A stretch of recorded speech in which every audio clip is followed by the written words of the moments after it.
Hi అండి. ఎంతో tasty అయిన ఈ ఆలు పూహ ఒకసారి ట్రై చేశారంటే మళ్ళా మళ్ళా తినాలనిపిస్తుంది. ముందుగా ఒక బంగాళదుంప, 3 పచ్చిమిర్చి, ఒక ఆనియను, 2 టమాటాలు తీసుకొని ఈ విధంగా సన్నగా కట్ చేసుకొని పెట్టుకున్నాక స్టవ్ వెలిగించుకొని ఒక కళాయి పెట్టుకొని 3 టేబుల్ స్పూన్ ఆయిల్ వేసుకొని ఆయిల్ హీట్ అయ్యాక పోపు దినుసులు, పల్లీలు వేసుకొని పల్లీలు కొంచెం వేగాక ఆనియన్, పచ్చిమిర్చి వేసుకొని అవి కూడా కొంచెం వేగాక కట్ చేసి పెట్టుకున్న బంగాళదుంప వేసుకొని కరివేపాకు, 1/2 టీ స్పూన్ అల్లం వెల్లుల్లి పేస్ట్ వేసుకొని చిటికెడు పసుపు వేసుకొని మొత్తం ఒకసారి కలుపుకున్నాక కట్ చేసి పెట్టుకున్న టమాటాలు కూడా వేసుకొని మొత్తం కలుపుకొని 5 మినిట్స్ మగ్గించుకోవాలి. ఈలోపు అయితే అటుకులు తీసుకొని మునిగేంత వరకు వాటర్ పోసుకొని మొత్తం ఒకసారి చేతితో కలుపుకున్నాక అటుకుల్ని వాటర్ లేకుండా పిండేసుకొని వేరే బౌల్లో వేసుకొని పక్కన పెట్టుకోవాలి.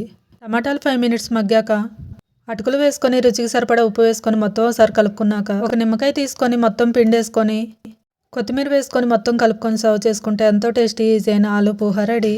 టేస్ట్ అయితే చాలా బాగుంది. మీరు కూడా ట్రై చేసి ఎలా వచ్చిందో కామెంట్ చేయండి. వీడియో నచ్చితే లైక్ అండ్ సబ్స్క్రైబ్. బాయ్.